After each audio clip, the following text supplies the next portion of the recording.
What's going on, guys? Boss Up A6 here, back to another video, and today I'm here to do my AEW Dynamite New Year's Smash review from Denver, Colorado, home of the Colorado Rockies, the Colorado Avalanche, and home of the Denver Broncos. Broncos country, let's ride this franchise off a damn cliff, but I'll talk about that when I talk about the end of the season. How was the show?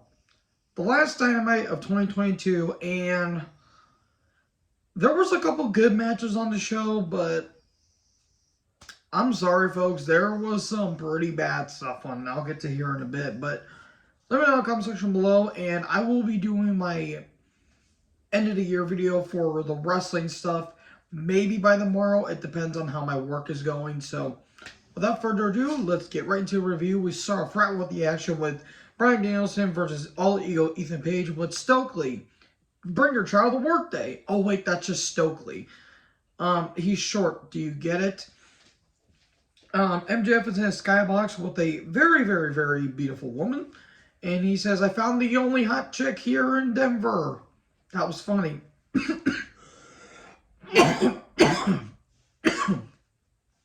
Apologies. I don't know what that was about. Match was actually pretty good. Despite the fact that Paige is an alright worker. He's kind of average at best, and Bryan can get the best out of anyone. At one point, Bryan does flip off Stokely's hat and points at him, points at his bald. Why are you so bald? That was kind of funny. There was a power slam off the top for a close 2 count. That was pretty good stuff. But in the end, Bryan wins. LeBell lock. Paige is knocked out. And there you go. Bryan wins. This may lead to probably a showdown. If they're most likely not doing it the January 4th show, but they're most likely going to be, they're going to have to set it up at least till Revolution, because this is a really good story that they're telling here about Bryan and MJF, and I don't think they want to waste it on a a regular Dynamite. So yeah, this was some good stuff. Then we got Wardlow and Samoa Joe video package talking about the TNT title match for tonight. Wardlow's backstage. He says he's ready for his match, and all of a sudden, Joe attacks his knee with a pipe. Okay. At least he didn't try to attack him with a katana like he did to, I think, what was it, Scott Steiner back in 2009 in TNA. Man, they completely botched Samoa Joe in 2009, especially at that time. Like, they kind of botched him before that, but they really, really botched him at this point. And sorry, apologies for the hair, by the way. When water is dry, things can get messy. That sounded weird, but I'm going with it. Anyways, we get to Top Flight versus Claudio and Moxley. Good stuff. This was really, really, really good stuff. Kind of a little bit of like a mini feud that they've been going on, and so actually beforehand, the Dark Order and Ethan Page, or not Ethan Page, Dark Order and Hangman Adam Page are backstage, and doctors are like, well, if you keep fighting with Moxley, we don't know how your condition is going to be. Page still wanted to get his hands on Moxley after he gave him a concussion, even though that was unintentional. So, anyways, Top Flight versus Claudio Mox. This was some good stuff. This was really good stuff. This was given about almost 15 minutes, I want to say.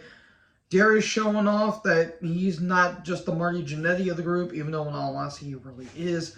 Which, it's not his fault. Injuries happen and all that stuff. At one point, Claudio was going on an uppercut spree. It was absolutely amazing. Claudio is such a delight. There was some good stuff. In the end, the paradigm shift on the floor, and Darius, couldn't keep up anymore, and eventually Claudio and Mox win. So there you go. Then we get a recap of Kip Sabian eliminating Orange Cassidy from, it was a trios battle royal, and whoever won got to win like $300 million or something like that. It was completely convoluted. It was on Rampage last week. It was completely convoluted and nonsensical, but that's AEW booking for you. And the best friends of Kip and Penelope Ford, my goodness, she looked great backstage. And Kip is like, well, I'm in line for a title shot. Actually, no, you're not. Trent is. Okay, that I don't know, and I really don't care.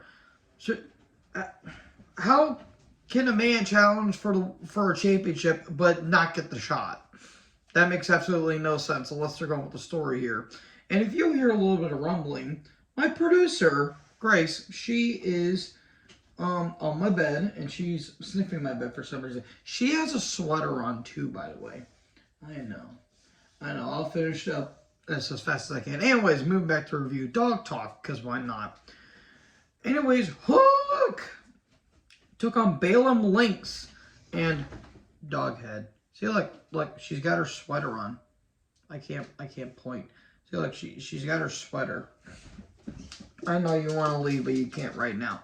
He took on Balaam Lynx. Goes on. Balaam has a good look. But in the end, Red Rum and Hook wins. Then Morrissey and Moriarty brought their child to work. Stokely Hathaway show up. And all of a sudden, Jungle Boy Jack Perry shows up. And while his pyro's going off, he attacks Lee Moriarty. And then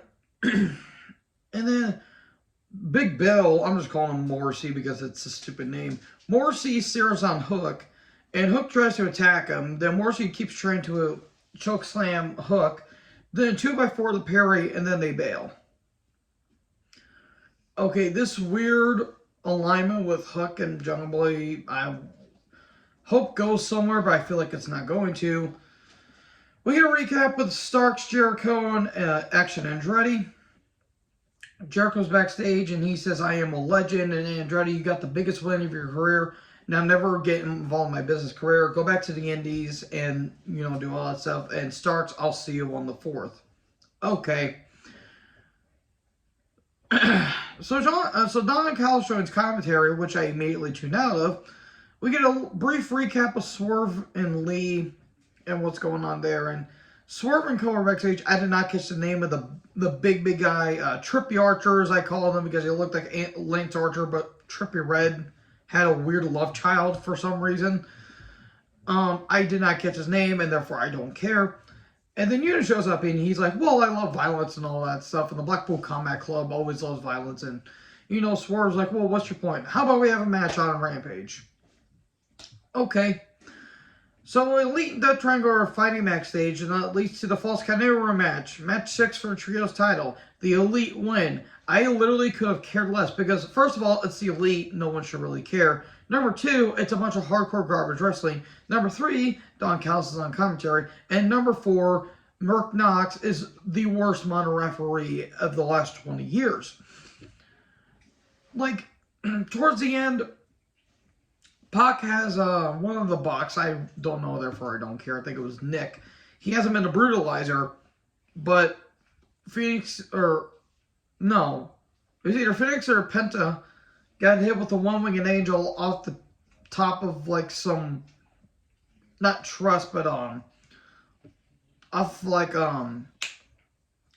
it's not a truss, but off a kind of like off a stage through 2 tables, and the Elite win. And we're gonna have a ladder match, I think, and not on the 4th because Omega is going to be challenging Ospreay for the IWGP United States Championship, and that's on the Tokyo Dome. And I think it's going to be happening the Rampage after that, which, man, Seattle will hate that thing. So yeah, I did not care about this.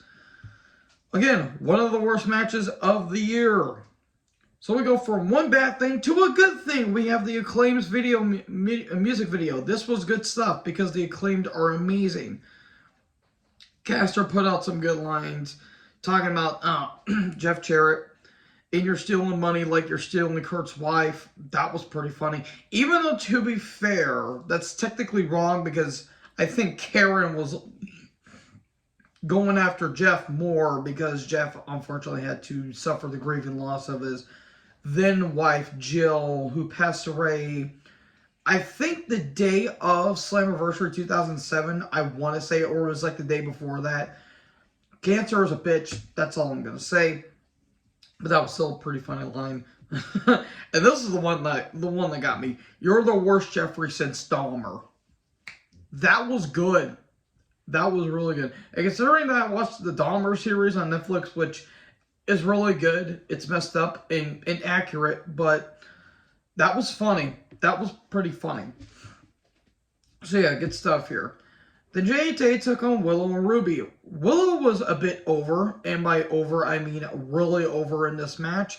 But guess who wasn't? Jay and Tay, because Jay is a good worker, but they're making her seem inefficient. And, well, Ty Conte can go kick rocks for all I care. I feel bad for Ruby. At least the women got featured at least, but this was kind of a mess. Willow's going to get there at one point. She still needs a little bit of shine, but she's still improving. Ruby, her stock has dropped monumentally. That's not her fault. It's just injuries and all that stuff. Ty is unneeded and unnecessary, and Jay is just there. Towards the end, the referee was made inefficient because AEW efficiency is completely impotent. So Jay gets a chair, but Aubrey Edwards, the referee, she grabs it, and they made her look like a complete idiot. And then Ty gets another chair, throws it to Ruby, and for a split second I'm like, oh, they're probably gonna think they're gonna have like an Eddie Guerrero moment. No. Tay throws the chair and takes like 5 seconds at the pump kick that barely hits Ruby's head. And then Tay KO and Tay and Jay win. Who was this for? This did nothing for Ruby and did nothing for Willow. This was completely pointless. The Gun Club are backstage, and and one of the interviewers, I think it was Alexa, she was wanting to get a word with them, but hey, we have a reservation in about 20 minutes, and we're not the best tag team in the world because we beat the best tag team in the world. Okay, I understand the story they were going with there because they did beat FTR last week. Starks is backstage, hopping up his match with Jericho. Ricky Starks, absolute stud, that's all I'm going to say. Then we get to the main event for the TNT title, Wardlow versus Joe. Joe comes out, he cuts a bit of a promo, and then Wardlow comes out despite all the security telling him no. This was good stuff. This was really good stuff. Joe is winding down his career. He's starting to put on weight. It's kind of sad to see him working in these conditions at this point. But Wardlow did a really good job of getting his knee worked on. At one point, Wardlow decided to do a freaking whisper in the wind because why wouldn't you? Because he's a freak of nature. There was some good stuff. Wardlow hits a powerbomb, goes for the powerbomb symphony, but the knee gives out. Coquina clutch, Joe wins, and then Joe looks like to show some acknowledgement and show some respect for Wardlow. Then he attacks him with the belt. He gets a toolbox and he grabs some scissors. He attacks the ref, cuts off Wardlow's ponytail, and all of a sudden Darby Allin attacks him with a skateboard, and Darby holds the TNT title. So I guess we're going to be having that match either on a Rampage or most likely going to be at Revolution. So, yeah, the ending was a bit messy, but I see the story they're trying to tell here where everyone's going after Samoa Joe's TNT title. So, overall, bit of a mess, but there were some good moments at least. And it kind of overshadowed the bad stuff. So, anyways, thank you guys for watching this video. And I promise to make my end of the year for wrestling and the shout out and the overall thoughts of what this year was to me. I will hopefully get those done maybe by probably the 31st, if not maybe the 30th at least. So anyways, thank you guys for watching this video. Make sure you guys like, comment, subscribe, tap the bell for more notifications. Join the herd. I'll talk to you guys in the next video. Peace out.